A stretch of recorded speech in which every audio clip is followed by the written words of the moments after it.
Most probably मार्च में ही होगा आप लोगों का एग्जाम। तो आपको, और अब फाइनल ईयर में आ जाने का रिक्वायरमेंट आ गया है क्लास 12 के बच्चों के लिए।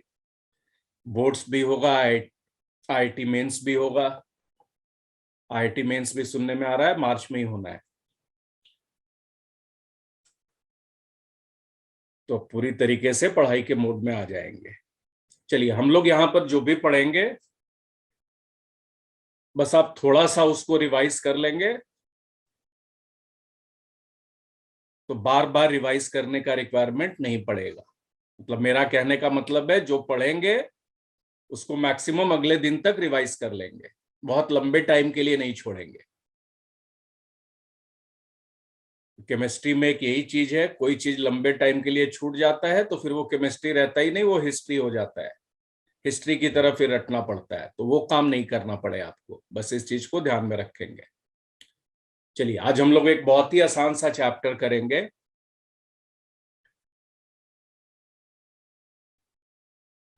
Surface chemistry.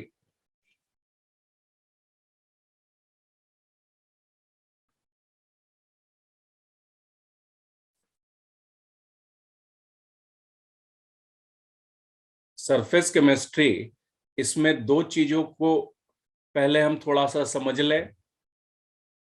एक तो हम यहां पर बोलते हैं एब्जॉर्प्शन, और एक adsorption.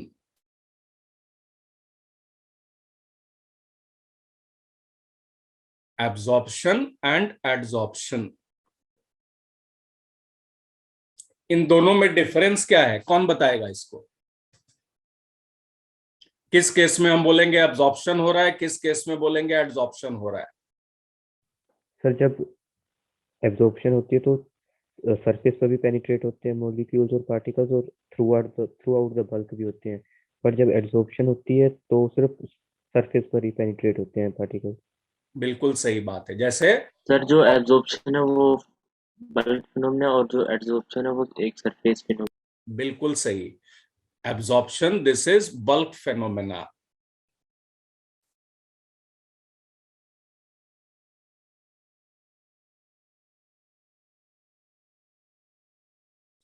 whereas adsorption, this is surface phenomena.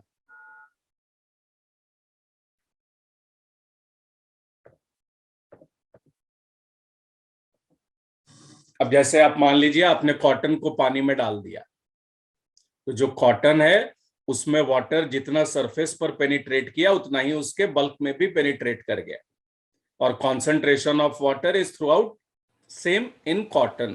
तो इस फिनोमेना को हम बोलेंगे एब्जॉर्प्शन। अब जो भी हम लोग आज यहां पर पढ़ेंगे उसका आप में एब्जॉर्प्शन होगा या एब्जॉर्प्शन होगा? एब्जॉर्प्शन। अब ये डिपेंड करेगा। हो सकता है कुछ बच्चे बहुत ही लाइटली पढ़े इन चीजों को, तो उनके दिमाग के बिल्कुल ऊपरी लेयर में चीजें जाएगा, और जैसे ही थोड़ा टाइम निकलेगा वो जो भी उन्होंने पढ़ा वो उड़ के कहीं ऊपर आसमान में चला जाएगा। तो ये जो फेनोमेना हो गया, ये हो गया एड्सॉर्प्शन। और कुछ बच्चे उसको इतने अंदर तक दिमाग में पेनिट्रेट करा लेंगे कि जब तक आईआईटी का एग्जाम नहीं हो जाता तब तक तो रिटेन रहेगा ही रहेगा।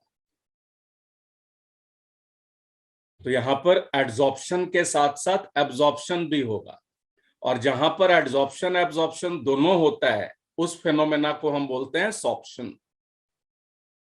तो जो हम लोग पढ़ाई कर रहे हैं वो किसी के केस में एड्सॉर्प्शन होगा, किसी के केस में एब्जॉर्प्शन होगा, और किसी के केस में दोनों हो रहा होगा, मतलब सॉर्प्शन टर्म यूज करेंगे वहां पर। सॉर्प्शन,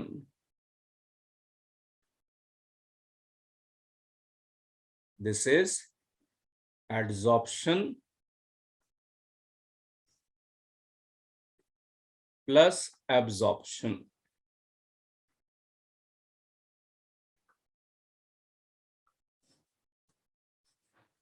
तो एब्जॉर्प्शन में सबसे पहला हमने देख लिया, this is bulk phenomena, whereas adsorption is surface phenomena.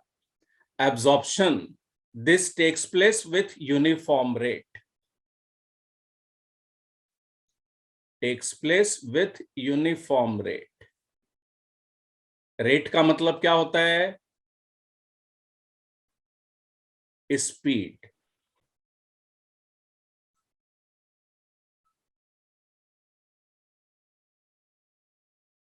मतलब सरफेस पर जितने स्पीड से जाएगा उतने ही स्पीड से बल्क में भी जाएगा। whereas rate of adsorption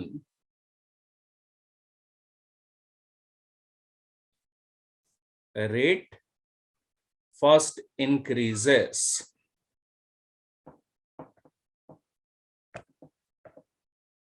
then decreases। तो एब्जॉर्प्शन और एडजॉर्प्शन के बीच में अगर डिफरेंस आता है तो बस ये 2 पॉइंट याद रखना है। Absorption is a bulk phenomena whereas adsorption is surface phenomena. यहां पर जो सॉल्यूट पार्टिकल्स होंगे वो सरफेस पे रिटेन होंगे और सरफेस पे जो कॉन्सेंट्रेशन होगा सॉल्यूट पार्टिकल्स का वही कॉन्सेंट्रेशन बल्क में नहीं होगा, जबकि एब्जॉर्प्शन के केस में concentration will be same at the surface and also in the bulk. दूसरी बात, absorption will take place with uniform speed whereas adsorption first increases then decreases। अब एडजॉर्प्शन होता क्या है, व्हाट इज एडजॉर्प्शन? इस chapter में सबसे पहला जो हमें पढ़ना है that is adsorption.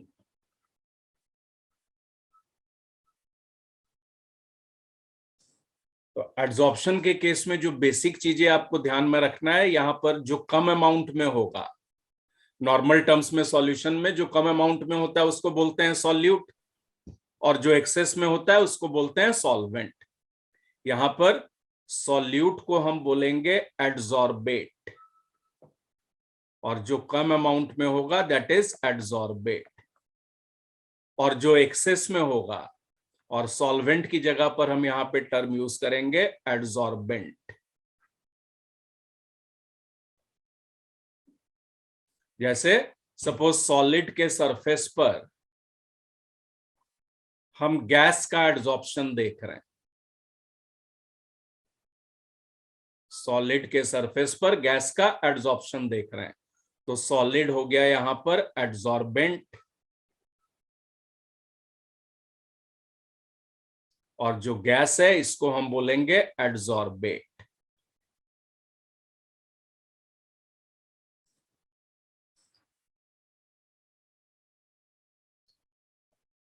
What is adsorption?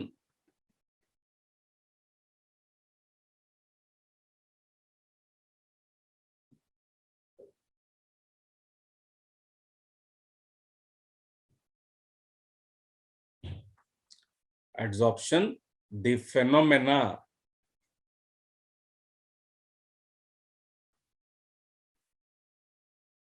of attracting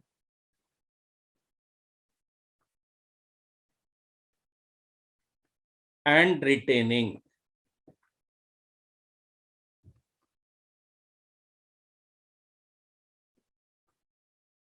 the adsorbate molecules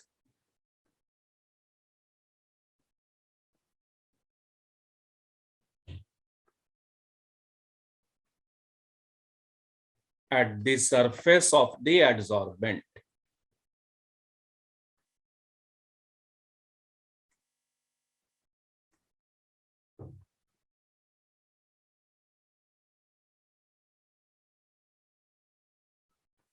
The phenomena of attracting and retaining the adsorbate molecules at the surface of the adsorbent। देखिए केमिस्ट्री जो हम लोग यहां पर पढ़ेंगे इसमें आपको टोटली बस नोट्स को पढ़ना है, जो मैं यहां पे पढ़ाऊंगा थ्योरी के लिए बस वही चीजें आपको देखनी है। अब इसके बाद सीधे जो आप काम करेंगे, एक बार थ्योरी मैंने पढ़ा दिया तो आपका काम होगा last 5 years boards question and last 5 years IIT mains question, ये काम जरूर करना है। थ्योरी के लिए मैं कोई भी बुक आपको नहीं बोल रहा हूं पढ़ने के लिए, बस एक बार नोट्स पढ़ेंगे और उसी के बेसिस पर आप प्रीवियस ईयर क्वेश्चंस करेंगे और प्रीवियस ईयर क्वेश्चंस में जो भी क्वेश्चन नहीं होगा उसको एज डाउट आप पूछ लेंगे। बिल्कुल क्लियर है सबको क्या करना है? Yes, sir. So adsorption is phenomena of attracting and retaining adsorbate molecules at the surface of the adsorbent. अब कोई भी चीज हम पढ़ते हैं तो सबसे पहले तो हमें यह जानना है कि ये चीज अगर हो रहा है तो क्यों हो रहा है. Why does the phenomena of adsorption should take place at the first place? Why adsorption? और ऐसा क्यों होता है कि सॉल्यूट पार्टिकल सरफेस पे ज्यादा रिटेन होता है इन कंपैरिजन टू बल्क. तो एड्सॉर्प्शन क्यों होता है, इसके लिए दो थ्योरीज है. सबसे पहले को अगर हम समझ लें तो आप मान लीजिए ये हमारे पास सॉलिड पार्टिकल्स हैं, ये सॉलिड पार्टिकल्स हैं.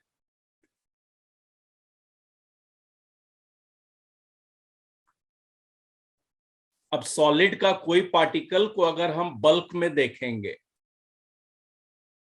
और सॉलिड के अंदर में अगर हम किसी पार्टिकल को देखेंगे तो इस पार्टिकल के ऊपर में जितना पार्टिकल होगा उतना ही उसके नीचे में भी होगा. उस पार्टिकल के राइट हैंड साइड में जितने पार्टिकल्स होंगे उतने ही लेफ्ट हैंड साइड में भी होंगे. अब पार्टिकल्स के बीच में और पार्टिकल्स में आपस में क्या लगता है, इंटरमॉलिक्यूलर फोर्स ऑफ अट्रैक्शन. हर एक पार्टिकल दूसरे पार्टिकल पे अपना फोर्स ऑफ अट्रैक्शन एक्सर्ट कर रहा है. तो जो पार्टिकल सेंटर पर है इसके ऊपर की तरफ जितना फोर्स ऑफ अट्रैक्शन लग रहा है उतना ही फोर्स ऑफ अट्रैक्शन इसके नीचे की तरफ भी लगेगा.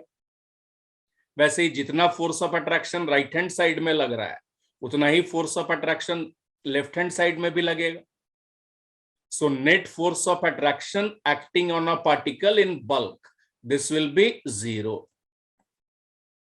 मगर यहीं पर अगर हम सरफेस वाले पार्टिकल्स की बात कर लें, सरफेस पर जो पार्टिकल्स हैं अगर हम उसकी बात कर लें तो अब इन पार्टिकल्स के तो सिर्फ नीचे में ही दूसरे पार्टिकल्स हैं, इन पार्टिकल्स के ऊपर में तो कोई पार्टिकल है नहीं. तो जो सरफेस पर पार्टिकल्स हैं उन पे नीचे वाले पार्टिकल्स अपना फोर्स ऑफ अट्रैक्शन एक्सर्ट कर रहे हैं. और for the surface particles a net downward force of attraction will be acting, or at the surface we have unbalanced forces of attraction, or at the surface we have residual forces. Surface पर क्या है यहां पर,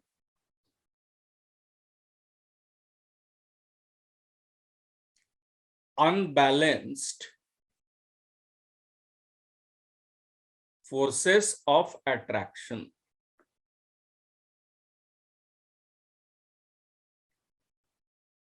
या इसी को हम बोल रहे हैं यहां पे रेसिडुअल फोर्सेस.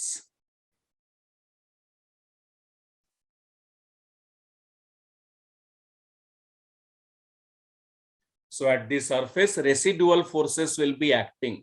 रेसिडुअल फोर्स किसको बोल रहे हैं, net downward force of attraction.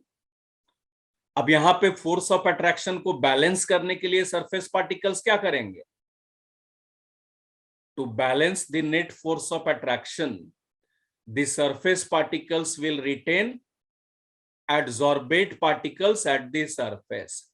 ये तब तक सरफेस पर रिटेन होते जाएगा जब तक net force of attraction surface पर 0 ना हो जाए और जब तक फोर्स ऑफ अट्रैक्शन पूरी तरीके से बैलेंस ना हो जाए.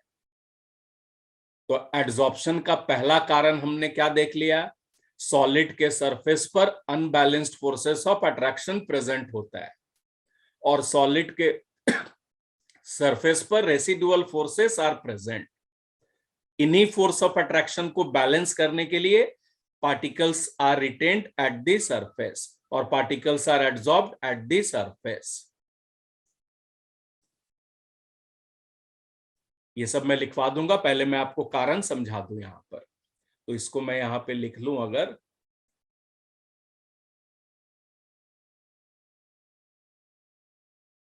To balance the residual forces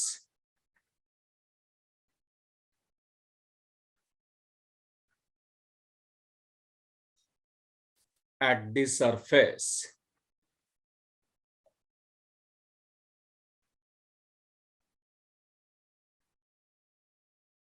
the adsorbate particles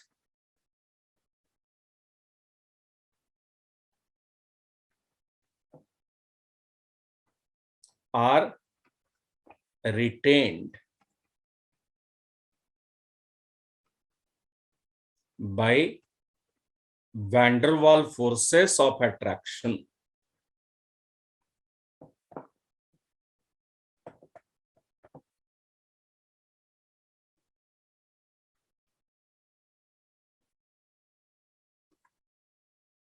Here the adsorption is known as physical adsorption.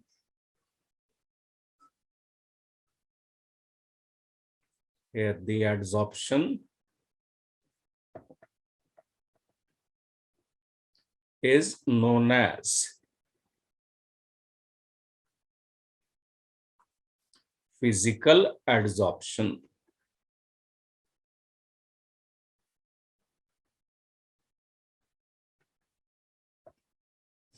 तो ये तो हमने देख लिया पहला कारण एडजॉर्प्शन का। ये बात आई सबको समझ में? Yes sir. यस चलिए अब दूसरे पर आ जाए हम लोग। Yes. कुछ सॉलिड एलिमेंट्स हम ले लें, जैसे सपोज हम ले लिए सिलिकॉन। सिलिकॉन का वैलेंसी कितना होता है बच्चों? कौन से ग्रुप का है ये? Carbon group. Carbon family, very good, 14th group.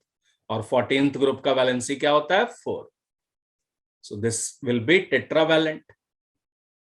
अब सिलिकॉन एलिमेंट में अगर हम बल्क में देखेंगे तो जो सिलिकॉन के पार्टिकल्स बल्क में होंगे इनका चारों वैलेंसी सेटिस्फाइड होगा बाय अदर सिलिकॉन एलिमेंट्स। मगर यहीं पर अगर हम बल्क वाले को ले लेंगे और सरफेस वाले को अगर हम ले लेंगे यहां पर, तो सरफेस वाले के लिए फ्री वैलेंसी इज प्रेजेंट। तो सरफेस पर जो सिलिकॉन के एलिमेंट्स होंगे वहां पे फ्री वैलेंसी प्रेजेंट होगा, और ये वैलेंसी को सेटिस्फाई करने के लिए ये क्या करेगा? ये एडसॉर्बेट पार्टिकल्स के साथ केमिकल बॉन्ड बना लेगा। ये अपने वैलेंसी को सेटिस्फाई करने के लिए एडसॉर्बेट पार्टिकल्स के साथ केमिकल बॉन्ड का फॉर्मेशन करेगा। बॉन्ड का एक बार फॉर्मेशन हो गया मतलब नया प्रोडक्ट बन गया। तो यहां पे सरफेस पर product formation will take place. तो यहां पर सरफेस पे प्रोडक्ट फॉर्मेशन क्यों हो रहा है? क्योंकि सरफेस पे जो एलिमेंट्स हैं उनके वैलेंसी अनसैटिस्फाइड है। तो ये वैलेंसी को पूरा करने के लिए केमिकल बॉन्ड का फॉर्मेशन कर रहा है विथ एडसॉर्बेट पार्टिकल्स। तो दूसरा कारण जो आ गया यहां पर, सरफेस एलिमेंट्स अपने वैलेंसी को सेटिस्फाई करते हैं।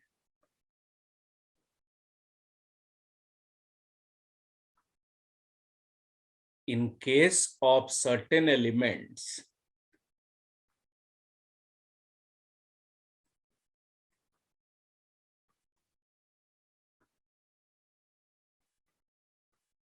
free valencies are present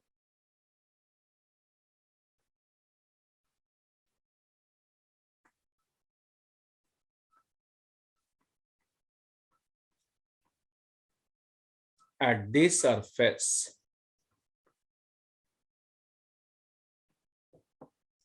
And to satisfy this,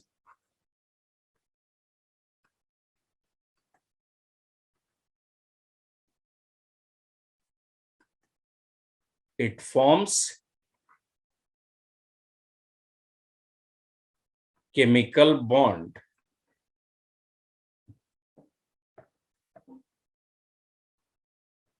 with adsorbate particles.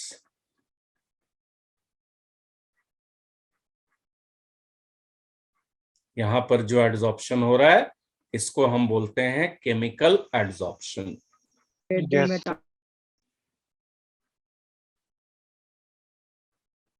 क्या बोल रहे हैं बच्चों?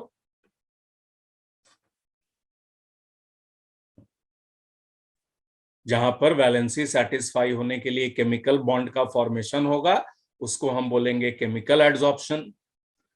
और जहां पे सरफेस पार्टिकल्स रिटेन होंगे बाय वैंडरवाल फोर्सेस ऑफ अट्रैक्शन, यहां पर हम एड्सॉर्प्शन को बोलेंगे फिजिकल एड्सॉर्प्शन। तो एड्सॉर्प्शन दो तरीके का होता है, physical and chemical.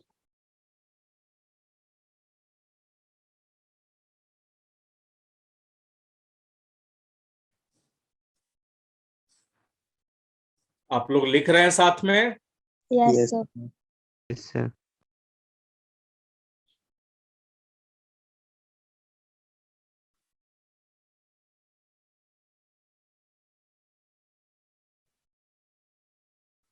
Done, sir. चलिए लिख लिया सबने? Yes, Yes. sir. एक मिनट। हम्म,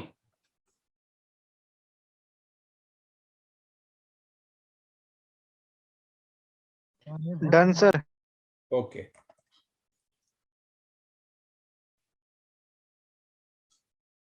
अब इन दोनों के बीच में डिफरेंस देख ले हम लोग। फिजिकल एड्सॉर्प्शन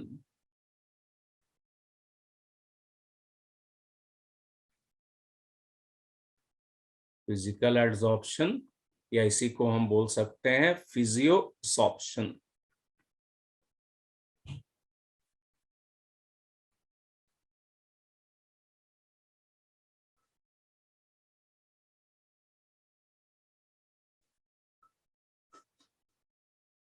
केमिकल एड्सॉर्प्शन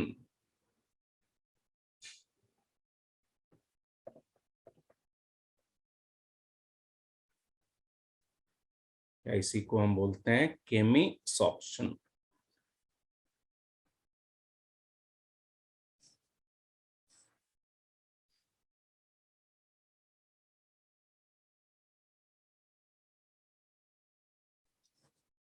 चलिए, तो सबसे पहला फिजिकल एड्सॉर्प्शन में जो फोर्स ऑफ अट्रैक्शन प्रेजेंट है that is van der Waals force of attraction. और वैंडरवाल फोर्स ऑफ अट्रैक्शन ये वीक होता है या स्ट्रांग होता है? So weak. वीक होता है। सो यार वीक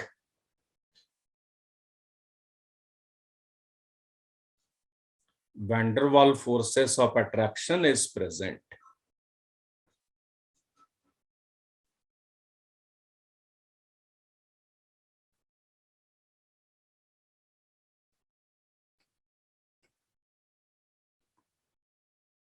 जबकि केमिकल एड्सॉर्प्शन में strong chemical bond formation takes place.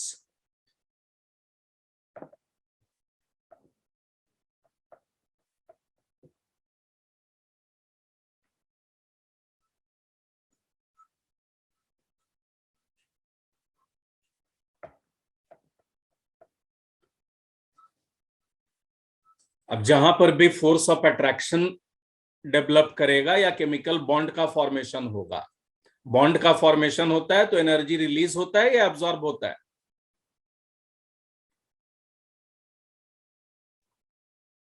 बोलिए, बॉन्ड का फॉर्मेशन होगा तो एनर्जी रिलीज होगा या एब्जॉर्ब होगा? रिलीज। बॉन्ड किस लिए होता है? सिस्टम को स्टेबलाइज करने के लिए। जहां पर बॉन्ड बन गया वहां पे सिस्टम स्टेबल हो गया। और बॉन्ड को अगर तोड़ना है तो हमें एनर्जी देना पड़ेगा, बॉन्ड को तोड़ना है तो एनर्जी लगाना पड़ेगा, और बॉन्ड का फॉर्मेशन होगा तो एनर्जी रिलीज होगा। तो जहां भी फोर्स ऑफ अट्रैक्शन डेवलप करेगा या बॉन्ड का फॉर्मेशन होगा वहां पे एनर्जी रिलीज होगा। तो adsorption in general will be exothermic process. Physical adsorption हो या केमिकल एड्सॉर्प्शन हो, दोनों जगह पर एनर्जी विल बी रिलीज्ड। मगर फिजिकल एड्सॉर्प्शन में weak force of attraction develop कर रहा है तो यहाँ पे एनर्जी कम रिलीज करेगा, जबकि केमिकल एड्सॉर्प्शन में स्ट्रॉन्ग बॉन्ड का फॉर्मेशन हो रहा है तो यहाँ पर एनर्जी रिलीज ज्यादा होगा।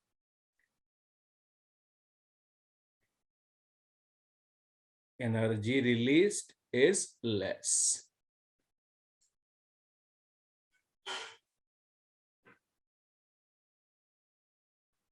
यहां पर energy released is more.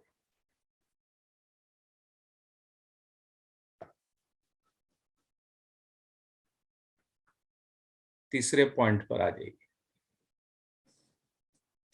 Physical adsorption ये रिवर्सिबल प्रोसेस होना चाहिए या इरिवर्सिबल प्रोसेस होना चाहिए? Reversible sir. Reverse, Possible. whereas chemical adsorption is irreversible. अब यहाँ पे रिवर्सिबल इरिवर्सिबल से क्या समझे? अगर ये कोई समझा दे मुझे तो बहुत अच्छी बात होगी। रिवर्सिबल और इरिवर्सिबल से क्या समझ गए यहाँ पर? Physical adsorption is reversible. Sir it is reversible nature, it is irreversible nature. नहीं, वो तो मैं समझ गया, मगर इसको एडसॉर्प्शन के टर्म्स में मुझे बताइए, कैसे फिजिकल एडसॉर्प्शन रिवर्सिबल है और कैसे केमिकल एडसॉर्प्शन इरिवर्सिबल है? सर जब फिजिकल एडसॉर्प्शन होगी तो बार बार बॉन्ड बनते रहेंगे, टूटते रहेंगे, पर केमिकल एडसॉर्प्शन में नहीं होता। ये देखिए, फिजिकल एडसॉर्प्शन के केस में अगर हम डिसॉर्प्शन करा दें, एडसॉर्प्शन का ऑपोजिट होता है desorption. Desorption, this is opposite of adsorption. Gas जो सॉलिड में रिटेन होगा तो एडसॉर्प्शन, और गैस सॉलिड से बाहर निकल गया तो ये हो गया डिसॉर्प्शन। तो फिजिकल एडसॉर्प्शन के केस में जब हम डिसॉर्प्शन करेंगे तो वापस से वही गैस हमें मिल जाएगा, सेम गैस। जो गैस एडसॉर्ब हुआ था वही गैस बाहर निकल जाएगा। जबकि केमिकल एडसॉर्प्शन के केस में क्या हो रहा है? एक बार एडसॉर्प्शन हो गया तो बॉन्ड का फॉर्मेशन हो गया, और एलिमेंट के बीच में बॉन्ड बन गया, मतलब नया मॉलिक्यूल बन गया।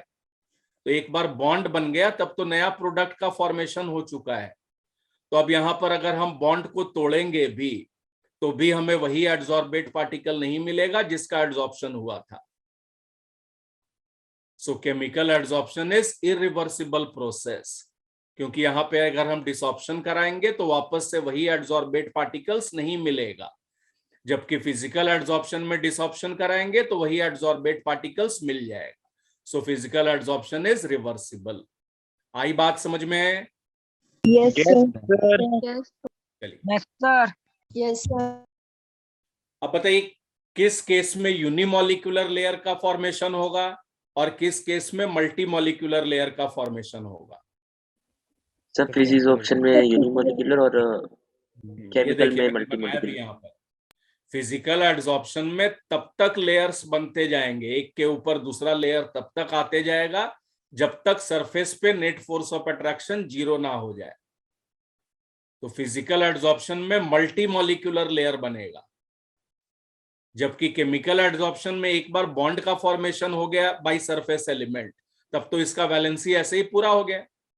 तो अब ये फर्दर किसी के साथ तो बॉन्ड का फॉर्मेशन करेगा नहीं, एक बार वैलेंसी पूरा हो गया तो। इसीलिए केमिकल एडसॉर्प्शन में यूनिमॉलिक्यूलर लेयर बनेगा। फिजिकल एडसॉर्प्शन में multi molecular layer will be formed.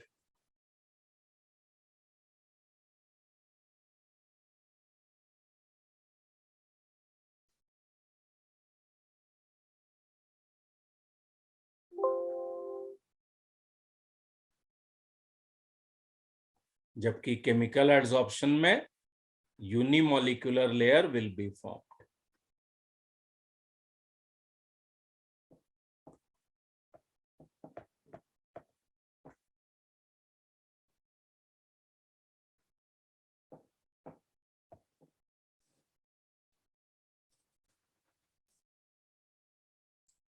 चलिए, अब ये बताइए कि अगर हम टेम्परेचर बढ़ाएंगे तो क्या होगा? सर फिजिकल एडसॉर्प्शन में सर हाई लो होंगे, सर केमिकल में हाई होंगे। नहीं, फिजिकल एडसॉर्प्शन हो या केमिकल एडसॉर्प्शन हो, दोनों जगह पे फोर्स ऑफ अट्रैक्शन या बॉन्ड का फॉर्मेशन तो हो ही रहा है। तो एक बार टेम्परेचर बढ़ा देंगे, इसका मतलब हम एनर्जी सप्लाई कर रहे हैं, और जब भी एनर्जी सप्लाई होगा तो बॉन्ड टूटेगा या फोर्स ऑफ अट्रैक्शन खत्म होगा। तो टेम्परेचर बढ़ाने से डिसॉर्प्शन होने लगेगा, जो गैस रिटेन हुआ था सॉलिड के सरफेस में वो बाहर निकलने लगेगा, या जो बॉन्ड का फॉर्मेशन हुआ था वो टूटने लगेगा। तो adsorption in general is exothermic process, और एक्सोथर्मिक प्रोसेस हमेशा लो टेम्परेचर पर फेवर होता है। तो एक बार हम टेम्परेचर बढ़ाएंगे तो एडसॉर्प्शन कम होगा। So adsorption will decrease with increase in temperature.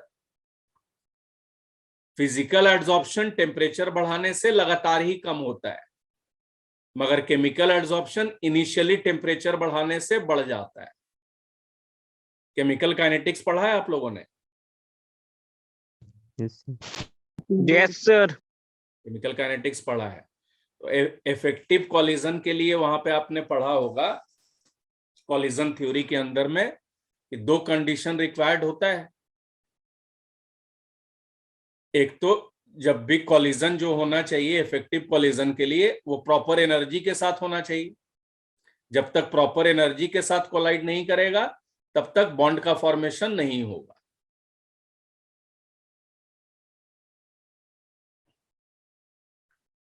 जैसे ये अमित कुमार हैं, सपोज अमित कुमार पढ़ाई नहीं कर रहे हैं, तो इनको ये इनका सर है, अब यहाँ पे मुझे चौक मार कर करके ऐसा चौक मारना है कि इस स्पीड से कोलाइड करे कि यहां पर फूल जाए। अब उसके लिए सिर्फ चौक को टच करा देंगे तब तो कुछ होगा नहीं, तो प्रॉपर एनर्जी से ही मारना पड़ेगा। वैसे रिएक्टेंट से प्रोडक्ट का फॉर्मेशन कब होता है? जब रिएक्टेंट के बीच में जो बॉन्ड है ये टूट जाए, और बॉन्ड को तोड़ने के लिए एक नेसेसरी अमाउंट ऑफ एनर्जी का रिक्वायरमेंट है। ये मिनिमम एनर्जी जो रिक्वायर्ड होता है इसको हम बोलते हैं threshold energy.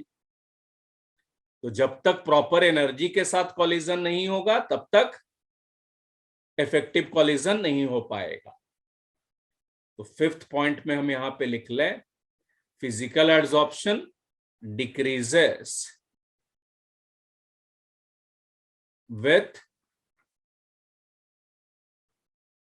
increase in temperature.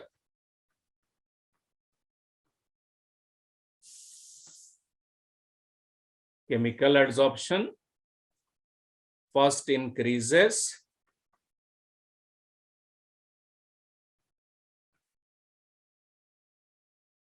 then decreases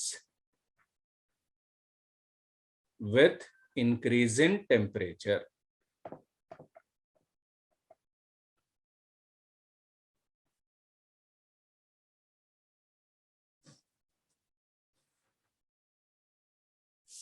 अब इस पॉइंट पर अभी मैं फिर से आऊंगा। Physical adsorption, this is not specific.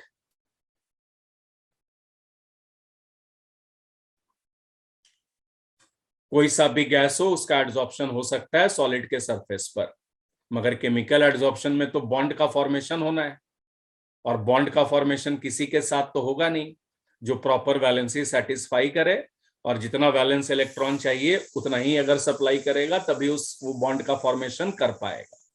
So chemical adsorption will be specific. तो ये कुछ मेन डिफरेंस हैं जो कि बोर्ड्स में आएगा, differentiate between physical and chemical adsorption. अब यहीं पर मैं एक क्वेश्चन पूछ दूं आपसे,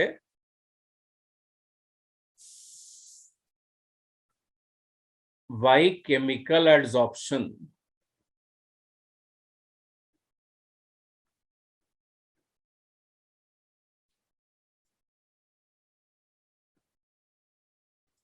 initially increases with increase in temperature?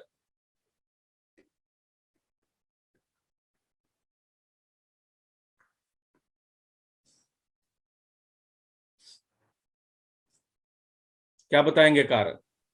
तो जब एनर्जी देंगे तो रिएक्टेंट टूटेगा, तब उससे प्रोडक्ट बनेगा। कौन बता रहा है? ठीक है भाई। एरी।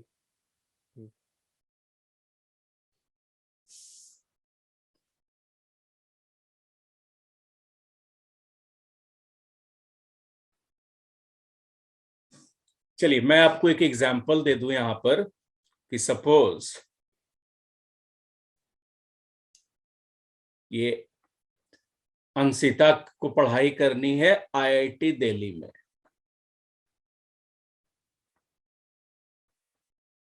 अब आईआईटी दिल्ली में एडमिशन के लिए जो मिनिमम एनर्जी का रिक्वायरमेंट है दिस इज 100 जूल्स। मतलब मिनिमम इतना एनर्जी होगा तब जाकर के आईआईटी दिल्ली में सिलेक्शन होगा। अभी प्रेजेंटली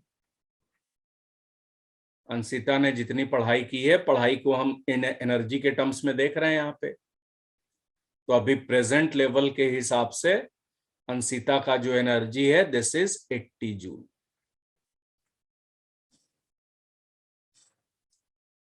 तो अगर हमें इसका सिलेक्शन आईआईटी में करवाना है तो उसके लिए और एडिशनल कितना एनर्जी का रिक्वायरमेंट होगा?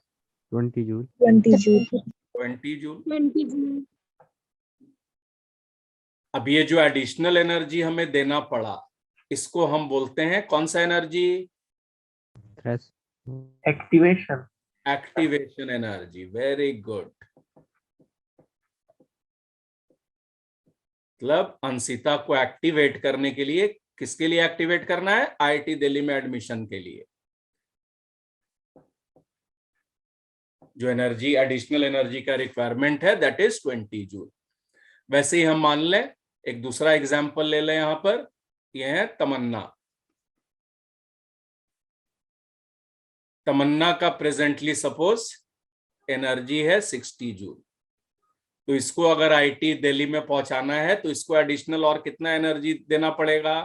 40 जूल। 40 जूल। का एक्टिवेशन एनर्जी हो गया 40 जूल।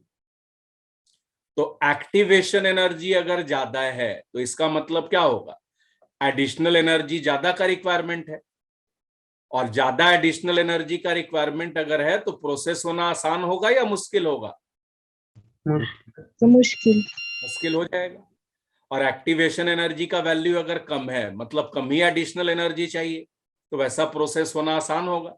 इसीलिए काइनेटिक्स में आप लोग पढ़ते हैं that rate of reaction is inversely proportional to activation energy. Activation energy जितना कम होगा उतना आसानी से रिएक्शन हो जाएगा। अब बिल्कुल वही चीज हम यहां पे देख रहे हैं। केमिकल एड्सॉर्प्शन होने के लिए प्रोडक्ट फॉर्मेशन होना है, और प्रोडक्ट फॉर्मेशन होने के लिए इफेक्टिव कोलिजन का रिक्वायरमेंट है। अब सपोज मॉलिक्यूल्स का प्रेजेंटली एनर्जी है 80 जूल्स। अब इनको बॉन्ड बनाने के लिए जिस एनर्जी से कोलाइड करना है दैट इज 100 जूल। तो इनिशियली अगर हम टेम्परेचर बढ़ा देंगे तो टेम्परेचर बढ़ाने के कारण इनको एडिशनल एनर्जी मिल जाएगा जो कि चाहिए बॉन्ड बनाने के लिए। सो chemical adsorption will first increase with increase in temperature. मगर एक बार बॉन्ड का फॉर्मेशन हो गया और प्रोडक्ट फॉर्मेशन हो गया और उसके बाद अगर हम टेम्परेचर बढ़ा देंगे तब तो फिर ये बॉन्ड टूटने लगेगा और यहां पर डिसॉर्प्शन स्टार्ट हो जाएगा।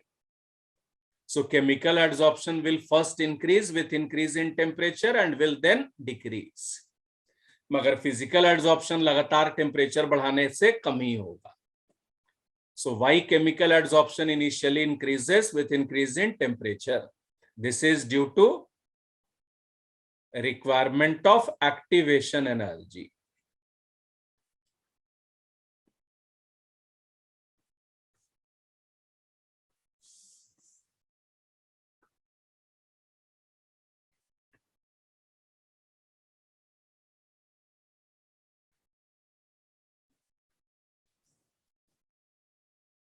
यहां तक बात आ गई सबको समझ में?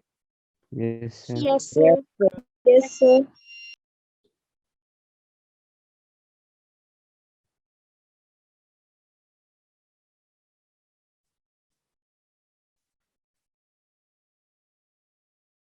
Factors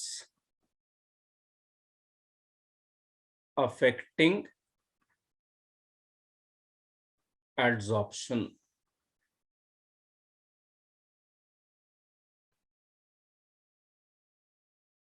What are the factors affecting adsorption?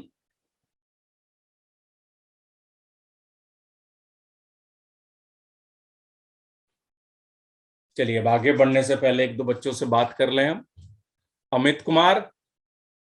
Yes, sir. Amit, tell me something about yourself.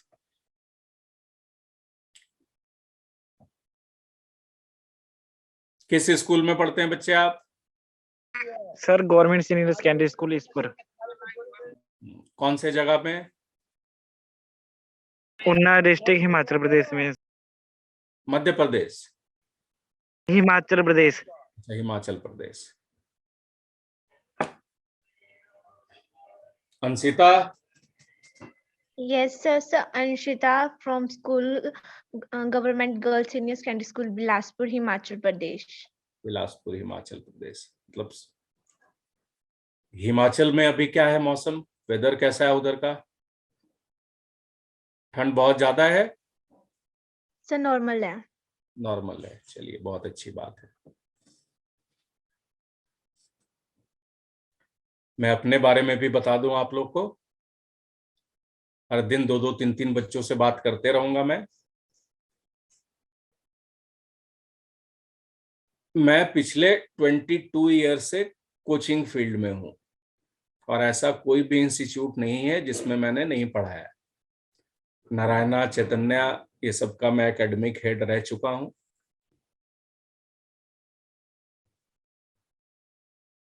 मगर 22 साल पढ़ाने के बाद भी अभी भी मुझे ऐसा कभी नहीं लगता कि केमिस्ट्री मुझे बहुत आता है। नॉलेज इसका कोई एंड हो ही नहीं सकता। और अभी भी बहुत सारे बैचेस में कुछ वैसे बच्चे मुझे मिल जाते हैं जिनसे मैं ही कुछ सीख लेता हूं। तो मुझे भी जरूर ऐसे ही उम्मीद है कि आप लोग के बैच में से कोई ना कोई एक ऐसा बच्चा जरूर होगा और कुछ बच्चे वैसे जरूर होंगे जिनको मैं कभी अपने जीवन में भूल नहीं पाऊंगा। अब 22 साल से पढ़ा रहा हूं तो आप समझ ही रहे हैं मैंने कितने सारे बच्चों को पढ़ाया होगा आज तक। मगर कुछ बच्चों का नाम मुझे आज तक बहुत अच्छे से याद है, जिनको पढ़ाए हुए पता नहीं कितने साल हो गए। जैसे मैं नारायणा साउथ एक्स ब्रांच में था। नारायणा साउथ एक्स ब्रांच में एक दिन मैं 12th ड्रॉपर निट का क्लास ले रहा था। तो क्लासेस हम लोगों की बहुत ज्यादा हुआ करती थी उस टाइम में। एक बायो की मैडम आई एक बच्ची को लेकर के। ये जनरली होता था ऐसा कि उस बच्चे ने एम्स में 3rd रैंक लाई थी। वो हमारे इंस्टीट्यूट की ही बच्ची थी। तो उसको जो क्लास के बच्चे थे उनसे इंट्रोड्यूस कराने के लिए वो बच्ची को ले आए।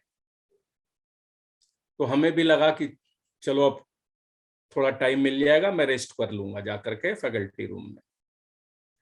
उस बच्चे का नाम है ट्विंकल पारिक। अब ये देखिए, मैं आपको बता रहा हूं, दिस इज अराउंड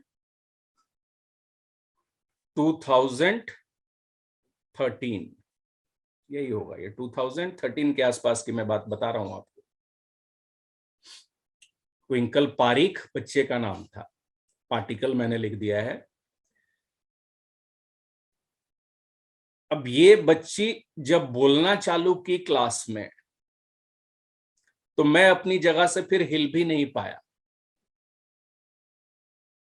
कि मैं सोच भी नहीं सकता था कि इस बच्चे का उस टाइम में क्या एज होगा। जस्ट इसने मेडिकल क्वालिफाई किया था, 12th बस पास किया था इसने। मतलब इस बच्चे का सोचने का जो तरीका है वो मेरा इस एज में जाकर के, मेरा अभी एज हो रहा है 48 ईयर्स।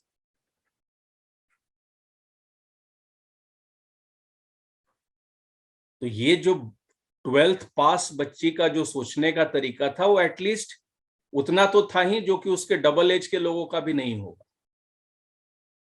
और सब्जेक्ट्स को के लिए जो उसका नजरिया था, मतलब केमिस्ट्री में सरफेस केमिस्ट्री में कौन से पार्ट को कहां से पढ़ना है, जो क्लैरिटी टीचर के पास भी बहुत मुश्किल से होगा वो क्लैरिटी इस बच्चे के पास था। ये तो सब्जेक्ट की बात मैं बता रहा हूं।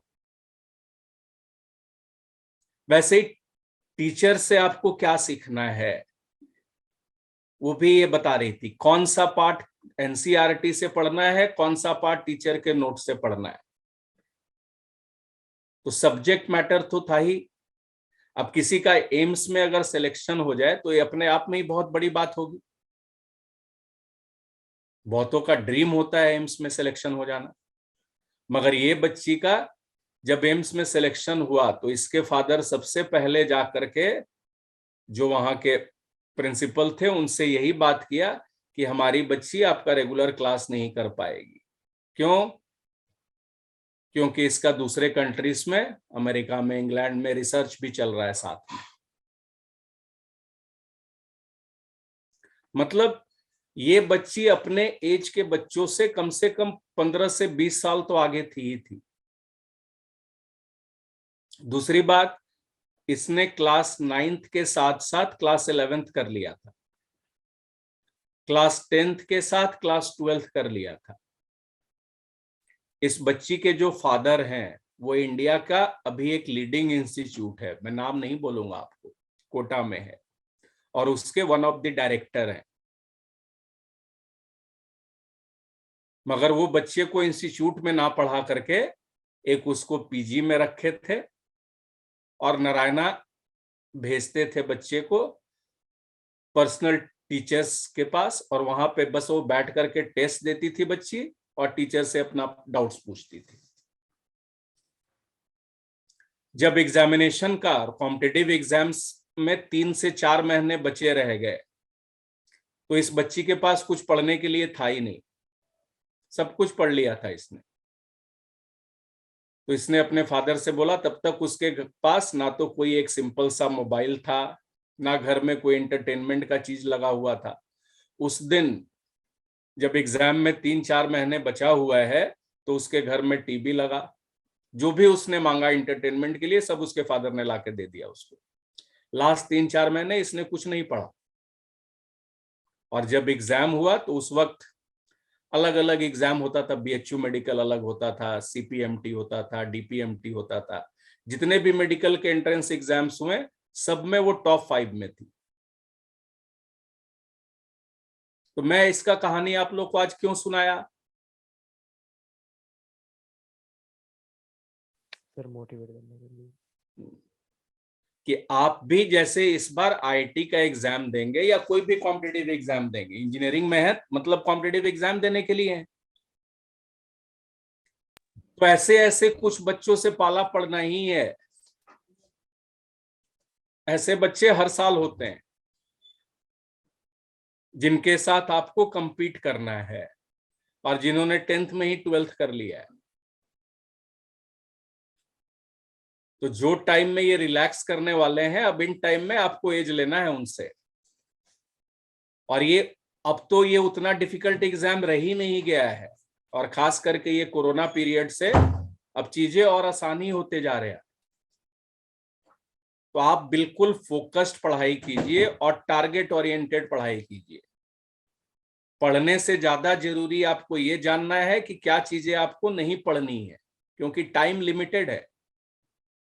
अब उस टाइम में अगर आप कुछ वैसा पढ़ दिए जो कि एग्जाम में आ ही नहीं सकता, ना तो बोर्ड्स में आना है ना आईआईटी में आना है, और वैसा चीज आप पढ़ दिए तो आप खुद को ही कंफ्यूज कर रहे हैं, टाइम तो वेस्ट कर ही रहे हैं।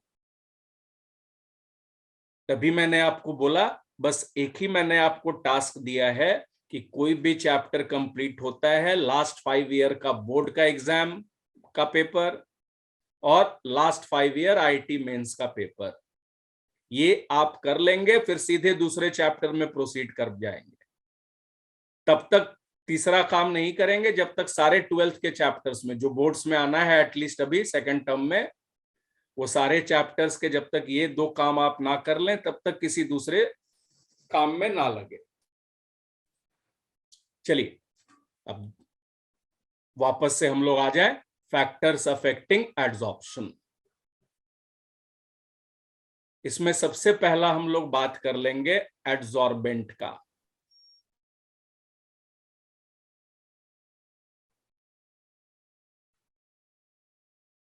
या सॉलिड का।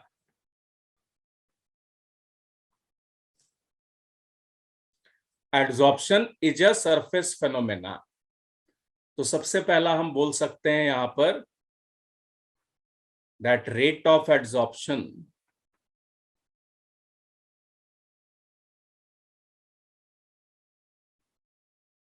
This will be directly proportional to surface area.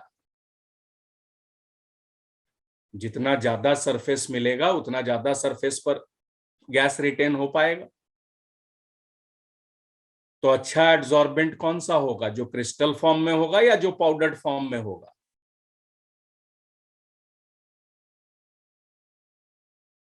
बोलिए।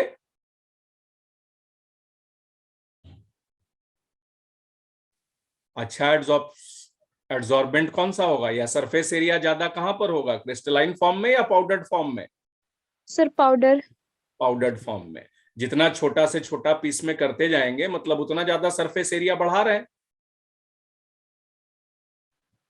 Yes, sir.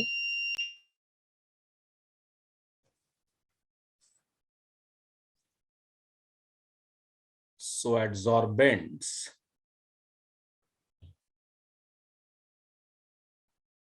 are most effective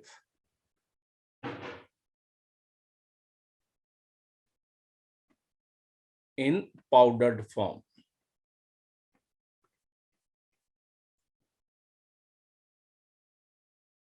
powdered form में सरफेस एरिया सबसे ज्यादा होगा। यही काइनेटिक्स में भी आप लोग पढ़ते हैं, rate of reaction is directly proportional to surface area. जैसे एक केस में आप पूरा का पूरा बुक उठा करके आग में डाल दिए, और दूसरे केस में पहले बुक के बिल्कुल छोटे छोटे पीस कर दिए। बुक से इतना नफरत हो गया आपको कि आप उसको एकदम छोटे छोटे पीस में कर दिए, और उसके बाद आप उसको आग में डाल दिए। किस केस में वो जल्दी जल के खत्म हो जाएगा? तो पीसेस में। पीसेस में। पाउडर्ड फॉर्म में लेके डाल देंगे तब तो डालते ही खत्म हो जाएगा। तो जितना छोटे छोटे पीस में करेंगे उतना जल्दी जल के खत्म हो जाएगा, और सरफेस एरिया जितना बढ़ा देंगे उतना जल्दी जल के खत्म हो जाएगा। So rate of reaction is also directly proportional to surface area. वैसे यहाँ पर एड्सॉर्प्शन में भी देख रहे हैं, जैसे जैसे छोटे पीसेस में करते जाएंगे सरफेस एरिया बढ़ते जाएगा।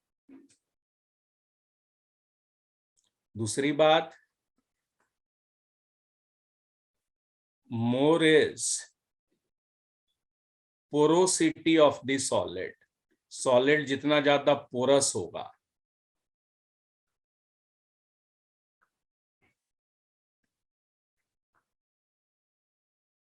more is adsorption.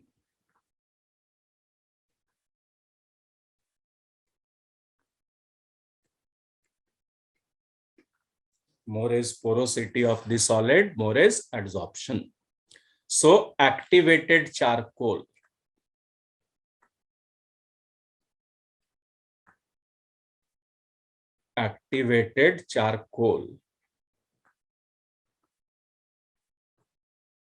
and silica gel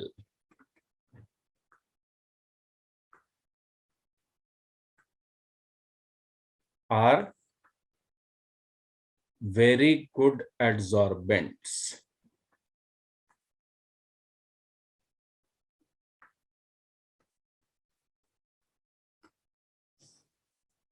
charcoal और सिलिका जेल ये हाईली पोरस होता है और इसीलिए बहुत अच्छे एड्सॉर्बेंट हैं। तो सॉलिड की अगर हम बात करें तो सॉलिड्स में दो चीज देखना है, एक तो जितना ज्यादा सरफेस एरिया होगा उतना ज्यादा एड्सॉर्प्शन होगा, इसीलिए सॉलिड को पाउडर्ड फॉर्म में लेंगे। और दूसरी बात, सॉलिड अगर पोरस हो गया तो उसमें एड्सॉर्प्शन और अच्छा होगा। दूसरा हम लोग बात कर लेंगे यहां पर एड्सॉर्बेट का।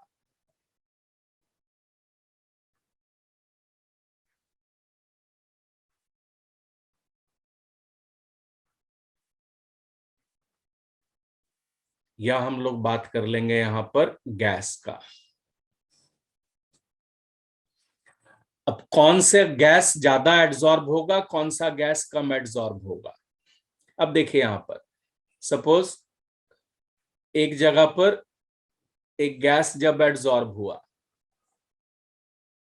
ये बताइए एड्सॉर्प्शन फेनोमेना में एनर्जी रिलीज हो रहा है, एब्सॉर्ब हो रहा है? रिलीज। और एक बार एनर्जी कम हो गया मतलब टेम्परेचर कम हो गया, तो गैस किस स्टेट में कन्वर्ट होने लगेगा? सॉलिड या लिक्विड में कन्वर्ट होगा। जैसे जैसे टेम्परेचर कम होते जाएगा तो गैस लिक्विफाई होगा, फिर लिक्विड से सॉलिड में जाएगा। अब देखिए एक केस में एक गैस का जब एड्सॉर्प्शन हुआ तो वो लिक्विड स्टेट में आ गया, और एक केस में लिक्विड स्टेट में आया ही नहीं। तो किस केस में सॉलिड के सरफेस पर वो ज्यादा रिटेन हो पाएगा, ज्यादा देर तक किस केस में रिटेन हो पाएगा? जब वो लिक्विड स्टेट में रहेगा या जब वो गैसियस फेज में रहेगा? सॉलिड के सरफेस पर ज्यादा टाइम तक किस स्टेट में रह पाएगा, लिक्विड फॉर्म में या गैसियस फॉर्म में? लिक्विड। लिक्विड फॉर्म में। तो वो गैस जो कि आसानी से लिक्विड स्टेट में आ जाए, उसका एड्सॉर्प्शन ज्यादा हो पाएगा, वो ज्यादा आसानी से पेनिट्रेट करेगा। और गैसियस फॉर्म में ही अगर है तब तो बाहर निकलने का टेंडेंसी ज्यादा होगा। तो उसी गैस का एड्सॉर्प्शन ज्यादा आसानी से होता है जो कि ज्यादा आसानी से लिक्विड स्टेट में कन्वर्ट होता है।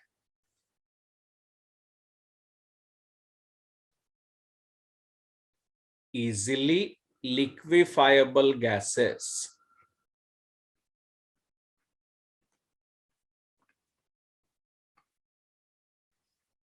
और इजिली लिक्विफाइबल गैसेस कौन से होते हैं? That is gases having higher critical temperature.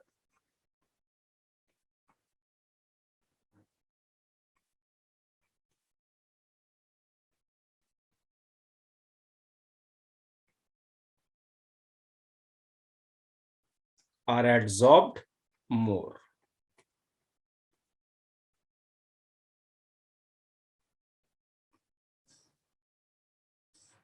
Easily liquefiable gases, that is gases having higher critical temperature, will be adsorbed more. Critical temperature क्या होता है? Maximum temperature at which a gas can be liquefied. Maximum temperature जिस पर gas का liquefaction हो सकता है उसी को हम बोलते हैं क्रिटिकल टेम्परेचर। क्रिटिकल टेम्परेचर ज्यादा है मतलब गैस का लिक्विफिकेशन ज्यादा आसानी से होगा। तो यहां पर आपको इस तरीके से भी क्वेश्चन दे सकता है, 4 गैस दिया है और चारों का क्रिटिकल टेम्परेचर दिया है, आपसे पूछ देगा किसका एड्सॉर्प्शन सबसे ज्यादा होगा।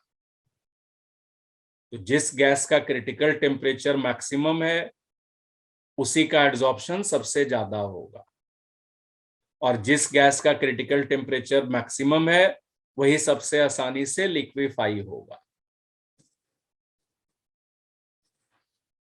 समझ गए? Yes sir. हाँ, क्या बोल रहे हैं मानसी? कुछ नहीं। ठीक है।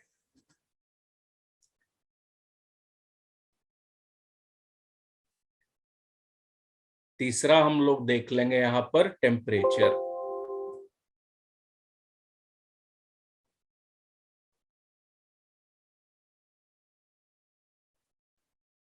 ये तो हमने पहले ही देख लिया, adsorption is exothermic process, so adsorption will be inversely proportional to temperature.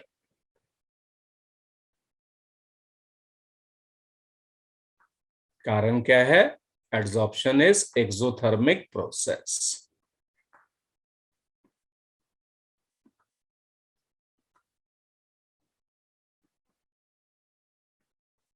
और एक्सोथर्मिक प्रोसेस हमेशा लो टेम्परेचर पर फेवर होगा। चौथा हम लोग फैक्टर की बात कर ले यहां पर, प्रेशर।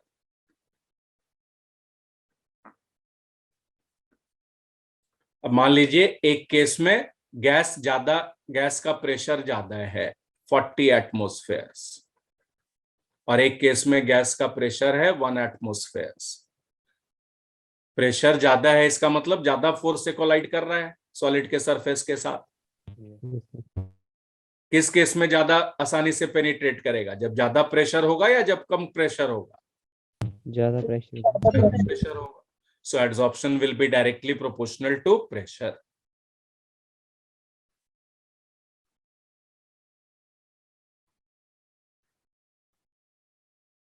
तो एड्सॉर्प्शन और टेम्परेचर के बीच में इनवर्स रिलेशन होगा, और एड्सॉर्प्शन और प्रेशर के बीच में डायरेक्ट रिलेशन होगा। तो 4 फैक्टर्स मेनली हमें ध्यान में रखना है for the factors affecting adsorption. Gas की बात करेंगे तो उसी गैस का एड्सॉर्प्शन सबसे ज्यादा होगा जिसका क्रिटिकल टेम्परेचर सबसे ज्यादा होगा। और सॉलिड्स के केस में हमने 2 चीज देखा था, जितना ज्यादा सरफेस एरिया होगा और जितना ज्यादा सॉलिड पोरस होगा उसका एड्सॉर्प्शन उतना ज्यादा होगा।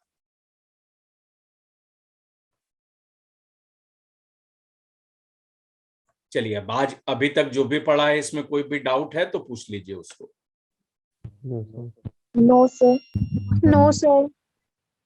कोई डाउट नहीं है? No, sir. No, sir. Chemistry में सेकंड टर्म में एक भी मार्क्स कटना नहीं चाहिए बोर्ड्स में। और बोर्ड्स में अगर मार्क्स नहीं कटेगा तो ये मेरा गारंटी है आप लोग का आईटी मेंस भी बहुत अच्छा जाएगा, जहां तक केमिस्ट्री सब्जेक्ट की बात है। क्योंकि केमिस्ट्री में बोर्ड्स और आईटी मेंस दोनों लिंक्ड है, जैसे क्वेश्चंस उधर आएंगे वैसे इधर भी आने हैं। लास्ट 5 ईयर का बोर्ड्स का क्वेश्चन कीजिएगा और लास्ट 5 ईयर्स आईटी मेंस का कीजिएगा, देखिए आपको कितना सिमिलर क्वेश्चन मिलता है दोनों जगह पर।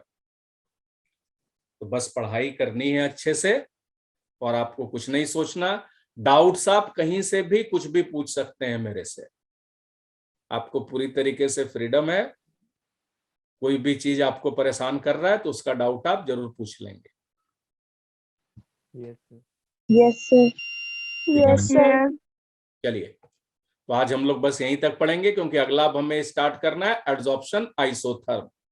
और एड्सॉर्प्शन आइसोथर्म बहुत इंपॉर्टेंट है और उसमें कम से कम 20 से 25 मिनट तो लगेगा ही, तो उसको हम लोग अच्छे से अगली क्लास में करेंगे। Yes, sir. Yes, sir. Yes, sir. Okay बच्चों, अब जाइए आप लोग आराम कीजिए। Thank you sir. Thank you, sir. Thank you, sir. Okay बच्चों। Thank you sir.